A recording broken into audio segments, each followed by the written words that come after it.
বর্তমান সময়ে যখন আমাদের চারপাশের রাজনৈতিক আকাশ দুর্নীতি আর মেধা শূন্যতার কালো মেঘে আচ্ছন্ন, যখন নীতি ও নৈতিকতার চরম অবক্ষয়ে সমাজ ধুঁকছে, ঠিক তখনই এক বিরল ব্যক্তিত্বের আগমন ঘটে, যিনি সততা, যোগ্যতা ও মেধার এক অনন্য সংমিশ্রণ।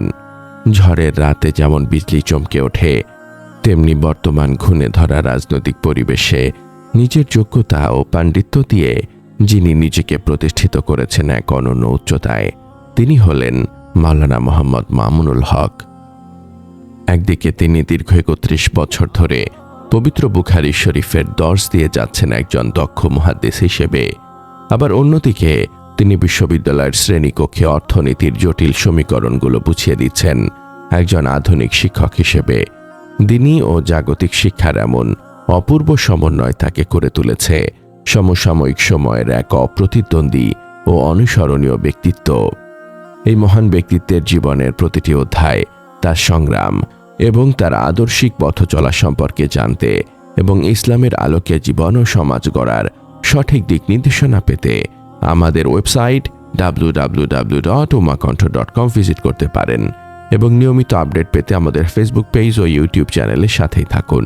ইতিহাসের পাতা উল্টালে আমরা দেখতে পাই ১৯৭৩ সালের এক মাহেন্দ্রক্ষণে ঢাকার বুকে জন্ম নেন এই ক্ষণজন্মা পুরুষ। তার জন্ম ও বেড়ে ওঠা এমন এক পরিবারে যেখানে জ্ঞান ও ঐতিহ্যের এক সমৃদ্ধ ধারা বহমান ছিল। তার পিতা ছিলেন উপমহাদেশের প্রখ্যাত আলেম শাইখুল হাদিস আল্লামা আজিজুল হক রহমতুল্লাহ আলাইহি, যিনি পবিত্র বুখারী শরীফের প্রথম বাংলা অনুবাদক হিসেবে ইতিহাসের পাতায় স্বর্ণাক্ষরে নাম লিখিয়েছেন এবং ঢাকা বিশ্ববিদ্যালয়ের ভিজিটিং প্রফেসর হিসেবেও দায়িত্ব পালন করেছেন। পিতার এই অগাধ পাণ্ডিত্য ও সমৃদ্ধ পারিবারিক ঐতিহ্য মাওলানা মামুনুল হককে দান করেছে অদম্য সাহস এবং যে কোনো পরিস্থিতিতে মেধার লড়াইয়ে কাউকে চ্যালেঞ্জ করার এক অসাধারণ সক্ষমতা। পবিত্র কোরআনে আল্লাহ তাআলা বলেন, যাদেরকে জ্ঞান দান করা হয়েছে আল্লাহ তাদের মর্যাদা বুলন্দ করে দেন। সূরা আল মুজাদালাহ আয়াত ১১। ঠিক এই আয়াতের বাস্তব প্রতিফলন আমরা দেখতে পাই তার জীবনে।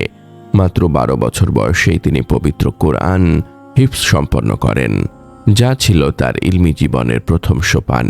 এরপর ঢাকার মোহাম্মদপুরের সাদ মসজিদ সংলগ্ন জামিয়া রহমানিয়া থেকে বেফাকুল মাদারিসিল আরাবিয়া বাংলাদেশ বোর্ডের অধীনে অনুষ্ঠিত পরীক্ষায় সারা বাংলাদেশের মধ্যে উচ্চ মাধ্যমিকে প্রথম স্থান, স্নাতকে তৃতীয় স্থান এবং ১৯৯৬ সালে দাওরায়ে হাদিস বা মাস্টার্সে সম্মিলিত মেধা তালিকায় প্রথম স্থান অধিকার করে তিনি নিজের মেধার স্বাক্ষর রাখেন। কিন্তু তার জ্ঞানের তৃষ্ণা এখানেই নিবৃত হয়নি। মাদ্রাসা শিক্ষার পাশাপাশি তিনি একটি প্রাইভেট ইউনিভার্সিটি থেকে অর্থনীতিতে অনার্স ও মাস্টার্স সম্পন্ন করেন। তার এই বহুমুখী শিক্ষা তাকে আন্তর্জাতিক মানের এক স্কলারে পরিণত করেছে, যেখানে তিনি সমসাময়িক বিশ্বের চ্যালেঞ্জ মোকাবেলায় প্রস্তুত। তিনি প্রায়োগিক আধুনিক অর্থনীতির পাঠ গ্রহণ করেছেন বিশ্বখ্যাত অর্থনীতিবিদ ও ইসলামী স্কলার মুফতি তাকি ওসমান হাফিজাহুল্লাহর কাছ থেকেও। জ্ঞান অর্জনের এই দীর্ঘ সফর শেষে কর্মজীবনেও তিনি রেখেছেন বহুমুখী দক্ষতার প্রমাণ। দীর্ঘ ৩১ বছর ধরে জামিয়া রহমানিয়া আরাবিয়া সহ বিভিন্ন স্বনামধন্য প্রতিষ্ঠানে তিনি হাদিসের বিশুদ্ধতম কিতাব বুখারী শরীফের অধ্যাপনা করে আসছেন। রাসূলুল্লাহ সাল্লাল্লাহু আলাইহি ওয়াসাল্লাম বলেছেন, তোমাদের মধ্যে সেই ব্যক্তি উত্তম যে কোরআন শেখে এবং অন্যকে শেখায়। সহিহ আল বুখারী ৫০২৭। এই হাদিসের আলোকে তিনি তার জীবনের একটা বড় অংশ ব্যয় করেছেন ইলমে দ্বীনের খিদমতে। এর পাশাপাশি তিনি দীর্ঘদিন প্রাইভেট ইউনিভার্সিটিতে অধ্যাপনা করেছেন, সম্পাদনা করেছেন মাসিক ম্যাগাজিন এবং রচনা করেছেন বহু কালজয়ী গ্রন্থ। শুধু তাই নয়, সমাজের অবহেলিত ও পিছিয়ে পড়া মানুষের জন্য তিনি প্রতিষ্ঠা করেছেন বেশ কিছু ব্যতিক্রমধর্মী শিক্ষা ও সেবামূলক প্রতিষ্ঠান। মাওলানা মামুনুল হকের জীবন কেবল আরামদায়ক লাইব্রেরি বা শীতাতপ নিয়ন্ত্রিত শ্রেণীকক্ষে সীমাবদ্ধ ছিল না, বরং তার জীবন গড়ে উঠেছে রাজপথের মিছিলে, গণমানুষের সাথে কাঁধ মিলিয়ে এবং জালিমের কারাগারের অন্ধকার প্রকোষ্ঠে। তার রাজনীতির হাতে খড়ি হয়েছিল তার শ্রদ্ধেয় পিতার হাত ধরেই। ১৯৯২ সালে যখন বাবরি মসজিদ ভাঙা হয়, তখন ঐতিহাসিক লং মার্চে তিনি ছিলেন সক্রিয় অংশগ্রহণকারী। এরপর ২০০১ সালের ফতোয়া বিরোধী আন্দোলনের সময়ও তিনি ছিলেন সম্মুখ সারিতে। 2013 সালের ঐতিহাসিক হেফাজত আন্দোলন, যা এদেশের তৌহিদি জনতার ইমানি জজবাকে নতুন করে জাগিয়ে তুলেছিল, সেখানেও তার ভূমিকা ছিল অনস্বীকার্য। 2021 সালে মোদি বিরোধী আন্দোলন এবং 2024 সালের ছাত্র জনতার বিপ্লব, প্রতিটি সংগ্রামেই তার অকুতোভয় উপস্থিতি ও সাহসিকতা তাকে শোষকের আতঙ্কে পরিণত করেছে। রাসূলুল্লাহ সাল্লাল্লাহু আলাইহি ওয়াসাল্লাম বলেছেন, জালিম শাসকের সামনে সত্য কথা বলা হলো সর্বোত্তম জিহাদ। সুনানে আবু দাউদ 4344। এই হাদিসের মূর্ত প্রতীক হয়ে তিনি বারবার অন্যায়ের প্রতিবাদ করেছেন, যার কারণে তাকে বরণ করতে হয়েছে কারাবাস। আপোষহীনতার দায়ে 2013 সালে এবং পরবর্তীতে 2021 থেকে 2024 সাল পর্যন্ত দীর্ঘ সময় তাকে কারাগারে কাটাতে হয়েছে।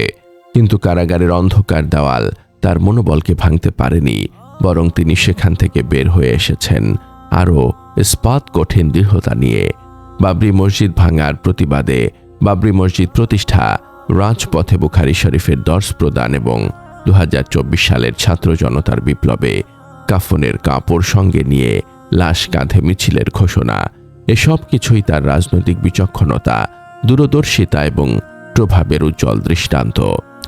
বর্তমানে তিনি বাংলাদেশ খেলাফত মজলিসের আমির এবং 2020 সাল থেকে হেফাজতে ইসলাম বাংলাদেশের যুগ্ম মহাসচিব হিসেবে গুরুদায়িত্ব পালন করছেন।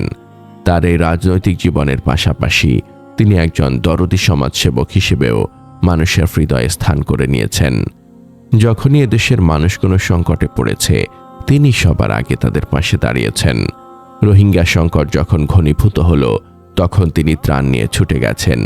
ভয়াবহ বন্যায় যখন মানুষ দিশেহারা, তখন তিনি তাদের পাশে দাঁড়িয়েছেন। রাসূলুল্লাহ সাল্লাল্লাহু আলাইহি ওয়াসাল্লাম বলেছেন, যে ব্যক্তি মানুষের প্রতি দয়া করে না, আল্লাহও তার প্রতি দয়া করে না। সহিহ আল বুখারী 7376। এই নববী আদর্শে উজ্জীবিত হয়ে তিনি শাপলা স্মৃতি সংসদ প্রতিষ্ঠার মাধ্যমে শহীদ পরিবারগুলোর পাশে দাঁড়িয়েছেন একজন দায়িত্বশীল অভিভাবকের মতো। ধর্ম বর্ণ নির্বিশেষে একটি ইনসাফ ভিত্তিক সমাজ প্রতিষ্ঠাই তার জীবনের মূল লক্ষ্য। মোহাম্মদপুরের মাটি ও মানুষের সাথে তার সম্পর্ক নারীর টানে গাঁথা। আধিপত্যবাদ বিরোধী এই সুযোগ্য ও আপোষহীন নেতা জাতীয় সংসদ নির্বাচনে ঢাকা 13 আসন থেকে প্রতিদ্বন্দ্বিতা করছেন। তার জ্ঞান, রাজনৈতিক দক্ষতা এবং চারিত্রিক দৃঢ়তা তাকে গড়ে তুলেছে ইনসাফকামী মানুষের প্রিয় নেতা হিসেবে। মুসলিম প্রধান এই বাংলাদেশে মেধা, যোগ্যতা ও সততার সমন্বয়ে তিনি এক অপ্রতিরোধ্য আদর্শিক নাম। সন্ত্রাস ও চাঁদাবাজ মুক্ত ইনসাফপূর্ণ একটি মোহাম্মদপুর গড়ার স্বপ্ন নিয়ে তিনি আজ জনতার দুয়ারে।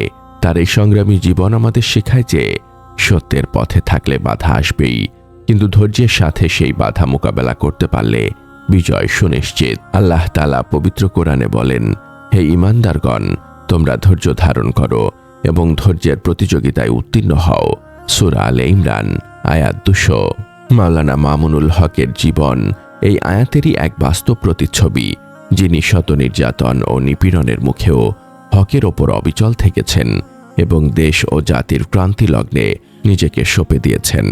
তার এই ত্যাগ ও তিতিক্ষা ভবিষ্যৎ প্রজন্মের জন্য এক অনুকরণীয় দৃষ্টান্ত হয়ে থাকবে।